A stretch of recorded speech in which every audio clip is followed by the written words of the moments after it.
welcome to this first inaugural meeting of the Three Waters Committee and call for apologies, and we have one from Councillor Hooper.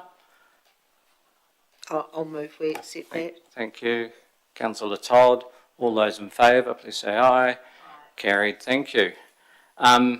Extraordinary business, and there is one item that Mr Guthrie would like tabled. So if someone would like to move, please, that we accept that item of extraordinary business. Thank you. Seconder for that. Yep, Councillor Todd. All those in favour? Carried, thank you. So that will become item 4.3. Any declarations of interest? No. Just before we start, welcome Ulrich to your sort of first meeting as such, and I'm just going to ask Neil to just tell us a little bit of your story. Just a brief introduction to Ulrich. Ulrich's got a lot of experience in the Three Waters industry, having previously worked with consultants and with local government. Most significant local government work was 9 years at Queenstown Lakes District Council as the city engineer. That was the title? It was Chief Engineer. Chief Engineer, there you go. So we're very pleased to have him on board and look forward to him contributing to our Three Waters and in particular this committee. So, thank you for that, Neil, and welcome. So just before we hand over to the table there to run us through, everyone has read what's come through, and we have a purpose there for this committee, and it's really to look at our day-to-day operations and not delving into what's happening in the future as far as Three Waters goes and that sort of thing, and not dealing with CRMs and those sorts of things. It's more the business as usual stuff within this topic, if you like. So with that, I will... Oh, Hamish, thank you. Thank you, Mr Chair. Yes, I was just going to confirm what you were saying, that the remit of this committee doesn't include local water done well. It has primarily been set up to focus on compliance and a governance focus on project delivery. But as the committee gets underway, we're sure that the needs for information and the discussions will evolve. And because we haven't had this committee previously, and because we've pulled water services out of the activity briefings, then this agenda includes the activity briefing material that would have otherwise gone to the briefings last week as a sort of a start of a 10 for the committee to get underway. But the intention is very much to focus on compliance and project delivery rather than diving into too much operational. It's to take that governance perspective on our water services delivery.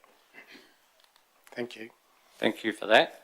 So with that, I'm going to hand over to the three wise men, and they will take us through this.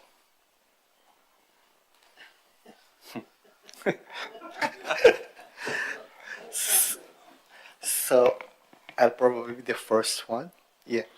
So for the month of October, September, October, November, ACL had been doing minor repairs for fire hydrants, and they have also been doing some renewal works. They have been proactively doing leak repairs so that we won't have as many CRMs in the near future than we have before. We have been advised that there will be some power outages in the near future. That's why we have already prepared all our plants for this impending power outages. So we have purchased one generator, a 24 that has a 150 liter capacity that will be able to run for 24 hours. In addition, we have also power tested all the generators in all our plants, water and wastewater. So at the moment, in front of you are the running hours of all our power plants, of all our power generators, and the only the power generator for the Wilkins Road, which is 9 hours. That's the shortest one, and all the rest will have running hours of more than 12 hours. So the intention is we have these three power generators in trailers that we can move around in all these sites so that we will have power 24 hours in all our plants. For this month, we received. Just have a question there, Yep. Hernando from the Mayor.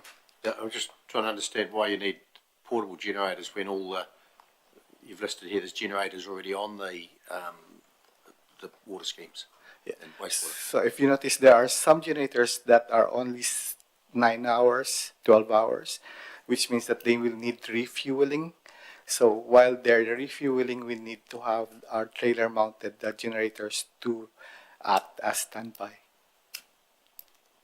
Wouldn't you be better off with a fuel tanker?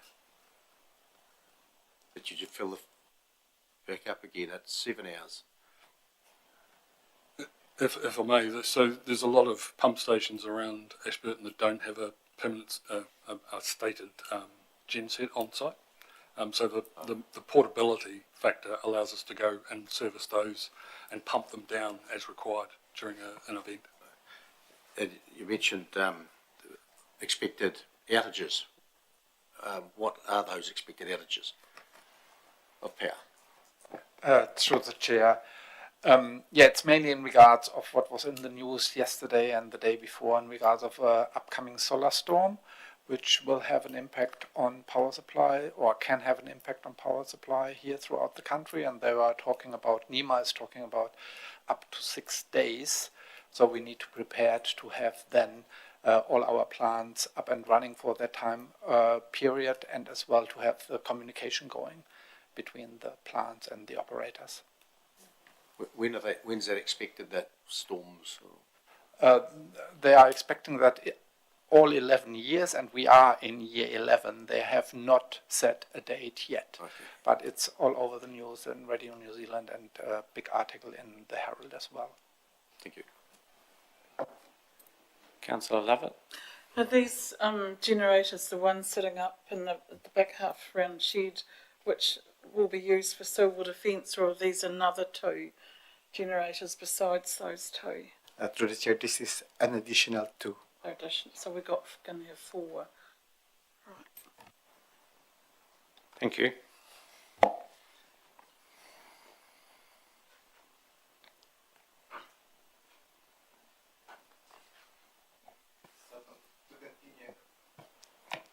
To continue, so we have released the tender for the grassing at of stock at Ocean Farm. So we have released the tender document on Friday, and we're expecting the tender to close on the 13th of December. Though the actual contract will start not until March or April next year. We thought that it's easier to tender the contract earlier than later.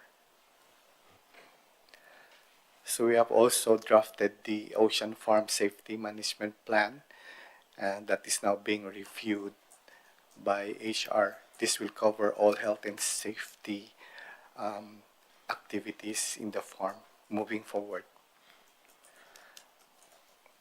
And we have also done some drone spraying for fertilizer in the farm last month. Mr. Mayor. There's just drone spraying of fertiliser. It must be a new concept. I've never heard of it before. What do they actually do? So they fly the drone in the farm, and they just spray the fertilizer that is on the tank that is attached to the drone. Is that a liquid fertilizer or? It's liquid fertilizer. Was there not enough nutrient in the effluent that goes on? What's the need for more fertiliser? This is an activity that is being carried out. Not in all of the farm areas. It's just selected areas. Can we have a bit more information on this? Not now, but later. It's a new concept, I think. We will include more information in the next activity report. I mean, it may be it's those areas that our current irrigators missed to get rid of some of the circling, maybe, don't know.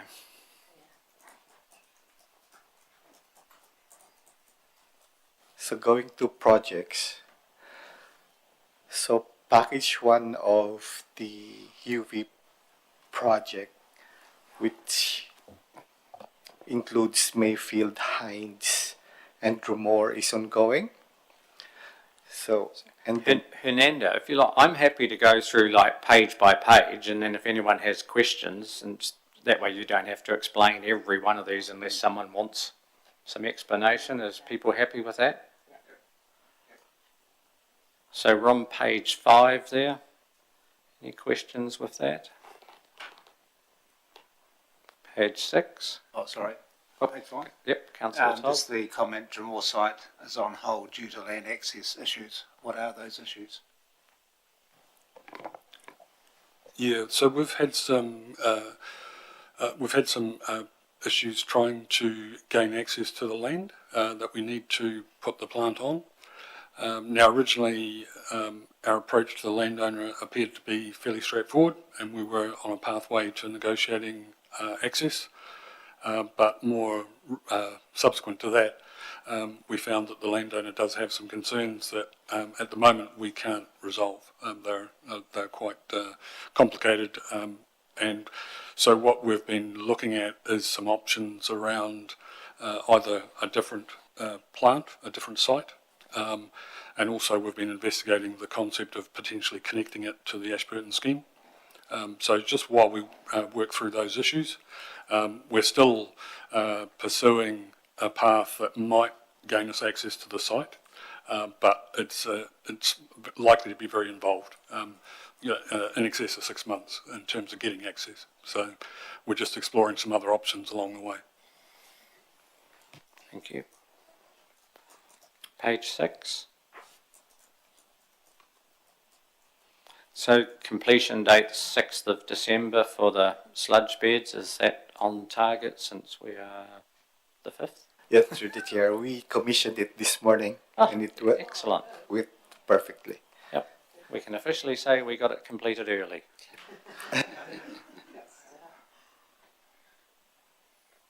Page 7.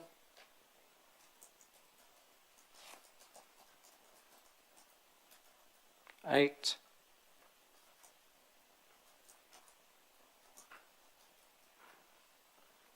The northeast, which is reasonably topical for both services,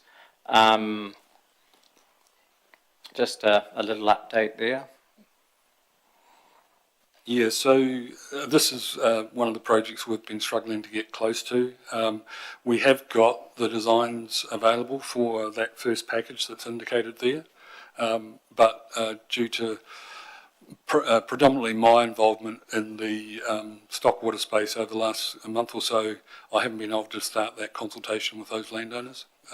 It's something we'll pick up in the new year. Great, thank you.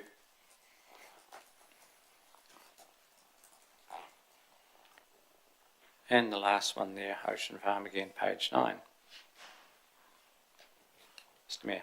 Just on the northeast, servicing water, wastewater, could we see what you've developed up so far? It's quite topical out there, and us having insight into what's proposed would be helpful, I think, from our side of concept plan. Or Yeah, we can certainly provide that next meeting. We've actually asked the consultant just to do a bit more work on the option they've come up with. So they've identified the need for at least 3 pump stations, network pump stations, to provide a gravity solution to that area. But what we're uncertain about at this point, and we've asked for a bit more information, is around the servicing extent that gravity network would provide, because a lot of the dwellings are quite remote from the road.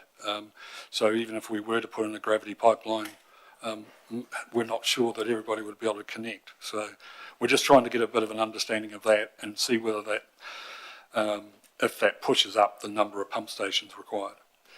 Once we've got that one in our pocket, we will then explore the pressure sewer.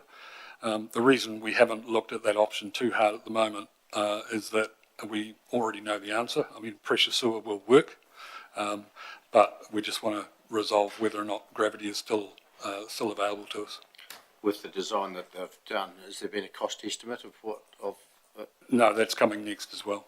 because that would be key, I would think. Yeah. The cost divided by the number of Potential. sections. Yeah.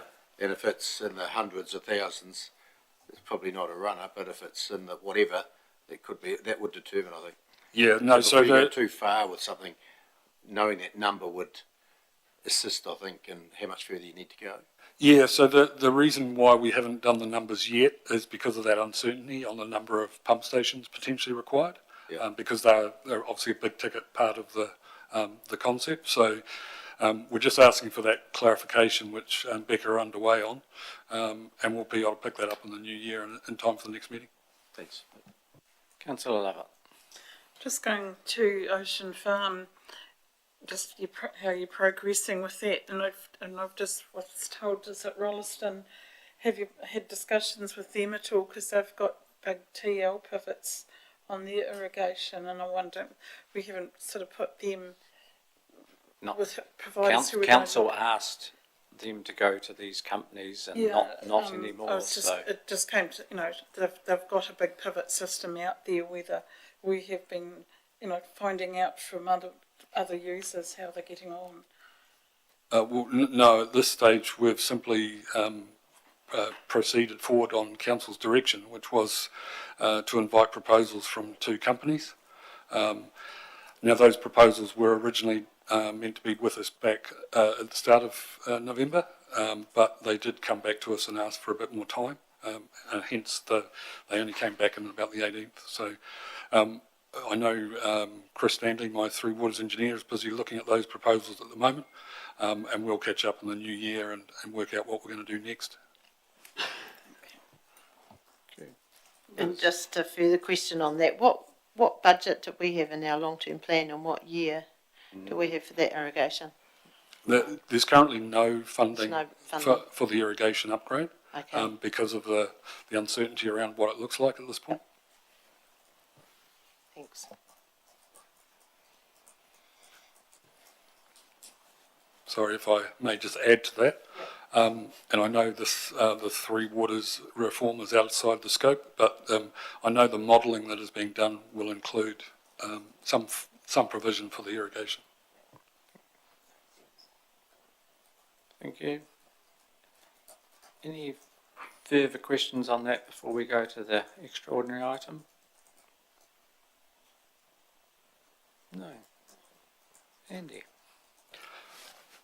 Yeah, so thank you for your indulgence. We just wanted to have a bit of a conversation around demand management, which is another word for talking about water restrictions. We haven't applied water restrictions on the Ashburton scheme for a number of years. There was a view that we had sufficient water and we shouldn't necessarily restrict consumers. We are also now more recently aware of some level of service issues that we're concerned about, and we just want to test the committee on their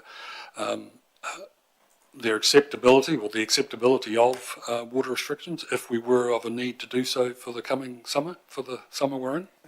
So just correct me if I'm wrong, it's not the water that's the problem, it's delivering enough volume when everyone turns their tap on at the same time when they come home from work, fairly much. Yeah, so absolutely. The pinch point for us at the moment, where people are starting to experience level of service issues, it's in that evening period, across tea time and into the evening. We're obviously almost certain it's related to water, watering of gardens and what have you.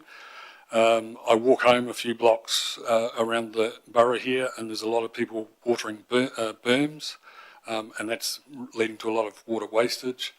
And I think at the very least, some information on water restrictions or the potential for water restrictions coming would be a good signal to the community, just to have a bit of a sort of a mindfulness around water usage.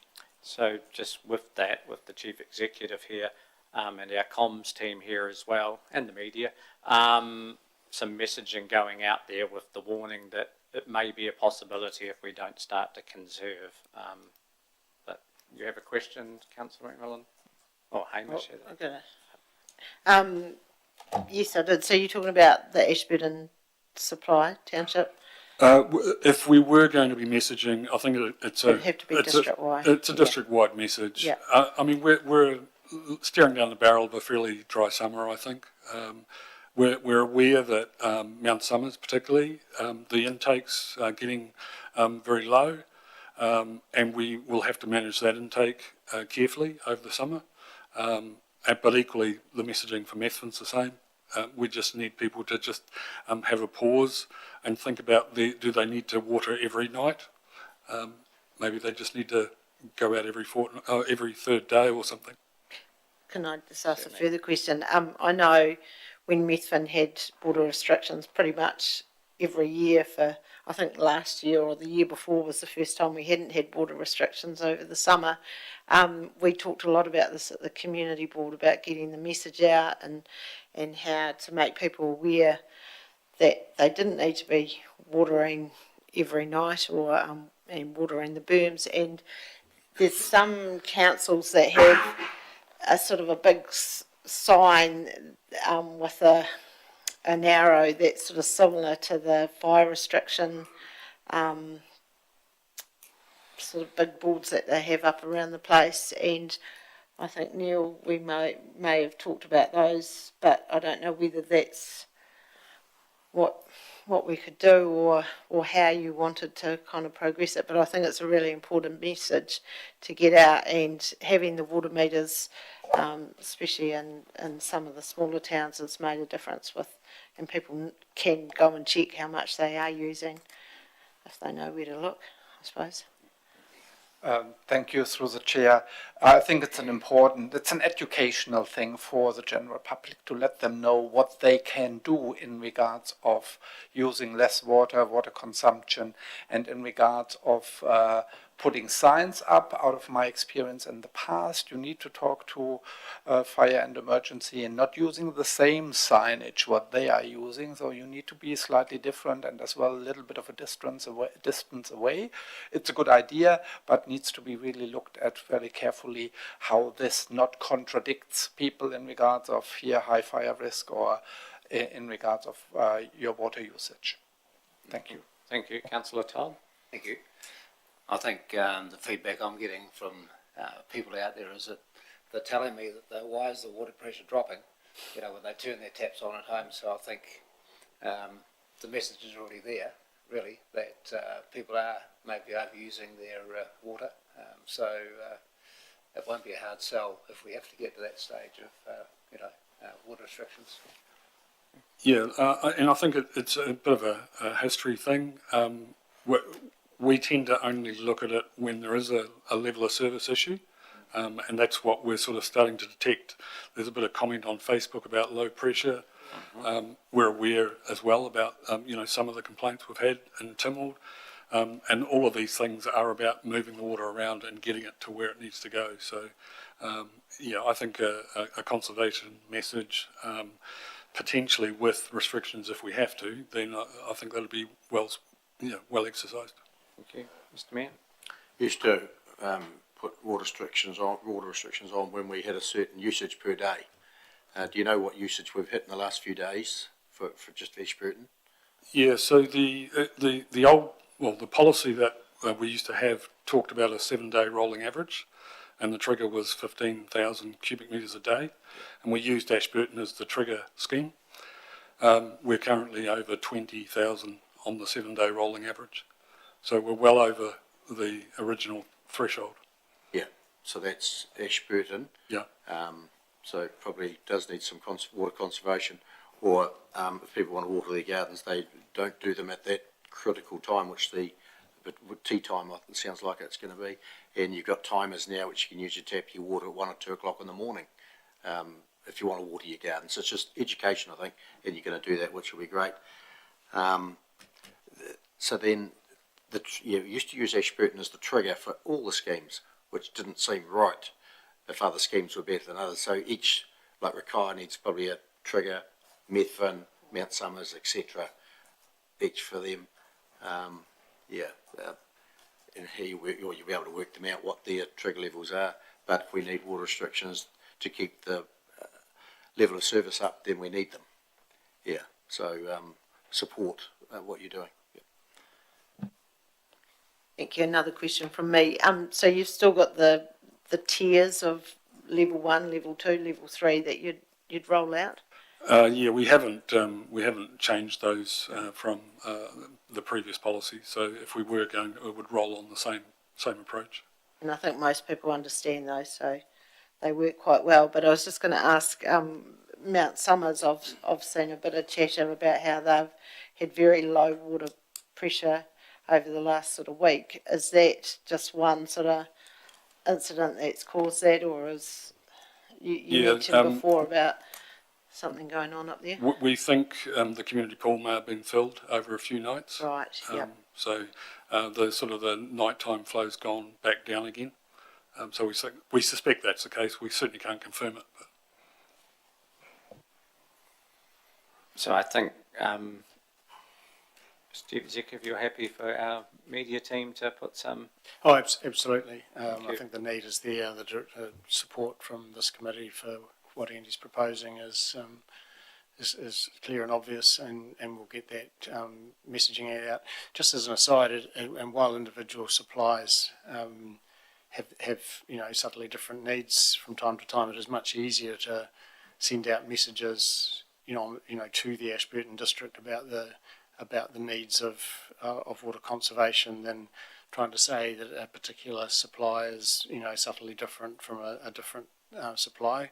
And I think at this early stage of contemplating restrictions themselves, it's better just to ask everybody to conserve as the summer heats up, and more to follow if those measures don't work. So we can get a message out really simply. Yeah. Thank you. Yeah. Yeah, just thinking about letting people know, I suppose, the next few days before water restrictions do come on, if we need to have them, if we're noticing low pressure at between 5 and 9 o'clock, whatever that time is, we have that text system now, and you can send it to certain areas. So if the pressure was dropping, then a text might go out. If you shouldn't be watering your garden there, we're experiencing low pressure, send a text out. People may pick up on that, turn them off, and it may just correct itself by a simple text message, perhaps. That may assist. If it doesn't, next level. Yes, there's a range of mechanisms we can follow. Just noting that texting system costs considerably because you pay for every text, and we tend to utilise it much more for emergencies rather than just general ways of messaging, because it does become quite an expensive communication tool. It may be worth the expense trying it once, but don't know what the expense is. But it might, but it does get expensive. I recall was it through the floods, we used it quite extensively, and we were startled by the bill we got at the end of that process. So it does add up really quick. Yeah. And just another comment, if we are moving to water restrictions on odd days or even days or whatever, we probably need to utilise some, not policemen, but someone needs to do a bit of monitoring out there too, just to see that enforcement, I suppose. Soft enforcement to start with, as we normally would do. Yep. Councillor Tom. Thank you. If our town is growing and there's more houses being built and the industrial area is expanding, there's going to Tony, be more... can you just talk into... Oh, sorry. There's more usage of water anyway. So when do you get to the stage that do we need another bore to go down, or do we need to start sourcing more water if it does become a problem? Yeah, so as I mentioned before, so we're sort of sitting around a peak of about 23,000 cubic metres a day. Our consent limit is 25, so we've got a bit of headroom in the consent. And as far as actual pumping capacity, we've got I can't for the life of me remember the year. I think it's year 4 or 5. We've got another bore to be installed at some point. That's likely to be Argyle Park, but yeah, I just can't remember the year. So we've got plans to address the growth over time. Councillor Lovett.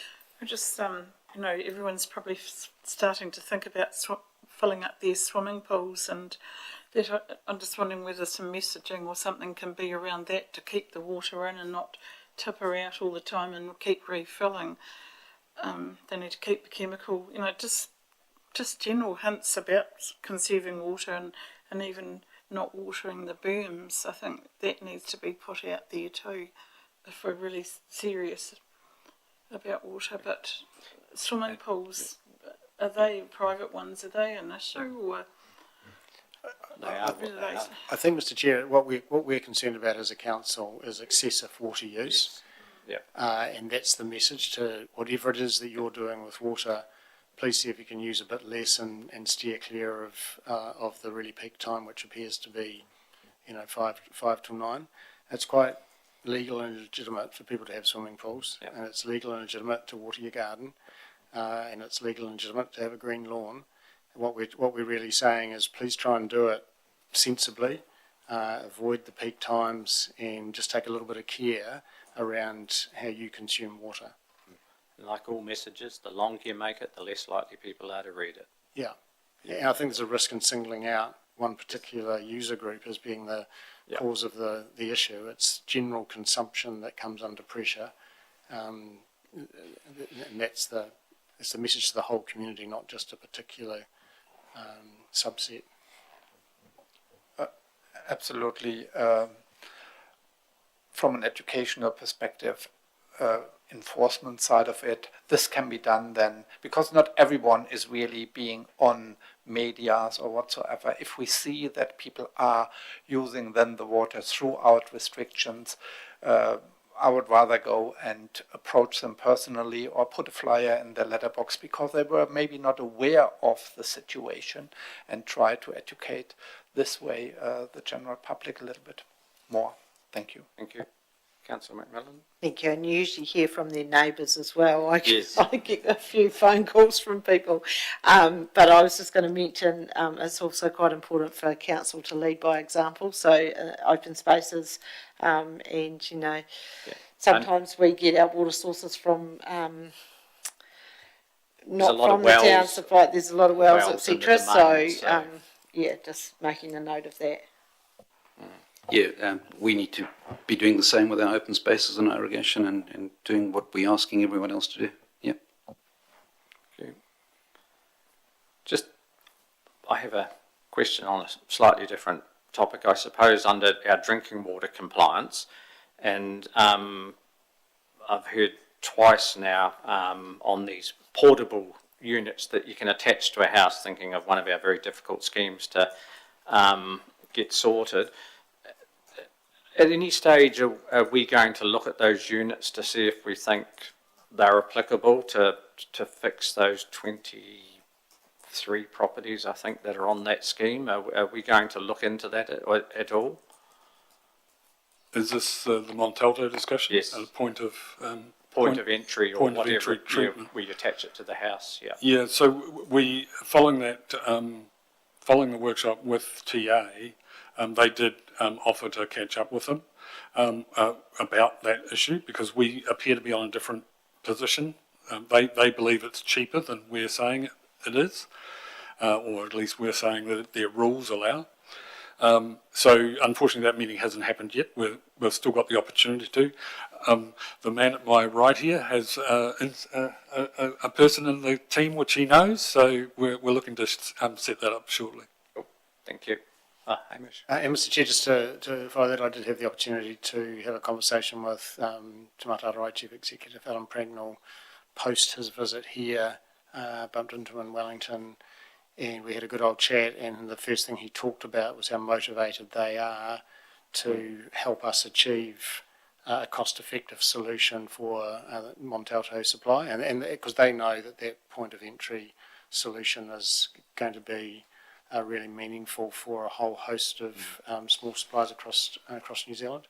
So it's very much at the forefront of Alan's mind, and I'm really confident they are motivated to help support us to a cost-effective solution. They reiterated that in Dunedin at the conference as Perfect. well. So, Perfect. yeah. Anything you've got further to add at all? Or? Any further questions before we? Sorry, just one point. Just thinking about the compliance section of the committee as it's going forward, Mr. Chair, we do see that there's, as time goes on through the next number of months, the compliance will be broadly in 2 and then 3 areas. So the compliance issue that we've been largely focused on perhaps is the consent condition, so that's ECAN. Then there's the Te Mararoai regulations, which we need to ensure that we are complying with, and we know that from the 1st of July, the Commerce Commission starts to be in play for particularly drinking water and wastewater in whatever fashion that comes in. So we're sort of seeing that compliance it'll grow as a way in which we report and you question us, but there will be 3 kind of pillars to that compliance discussion going forward and over time. Thank you. And just around compliance, just checking in that the testing we're needing to do, since our laboratory at the moment is where it's at, so it's all going okay? So we've put in place temporary arrangements with Eurofins. They're assisting us with that task, and I've managed to backfill one of my team members to free him up to do the work on the lab documentation. So we're looking to commence that in January. So. Excellent. Mr. Mayor. I know this is the first meeting of the Three Waters Committee, which is great, and we're going to it'll get more info as it comes along. We've had nothing on the stormwater today, yet we're doing Three Waters, so next time we'll see something on stormwater as well, the third water. Yep, cool. There might not be much to report, but there might be it listed somewhere. Yeah. I mean, my feeling is some of the things we maybe want highlighted in this committee is just around some consenting issues and those sorts of things too, if there's any need there to highlight anything and those sorts of things. So we do have another item of business we need to address, and that's appointing a deputy chair, just in case I'm unavailable for any meetings. Mr. Mayor? I recommend that Councillor McMillan be the deputy chair. I'm happy to second that. Any further? If not, we'll put that. All those in favour, please say aye. Yeah, congratulations, Deputy Mayor. So no further business? No. I will declare the meeting closed, and thank you.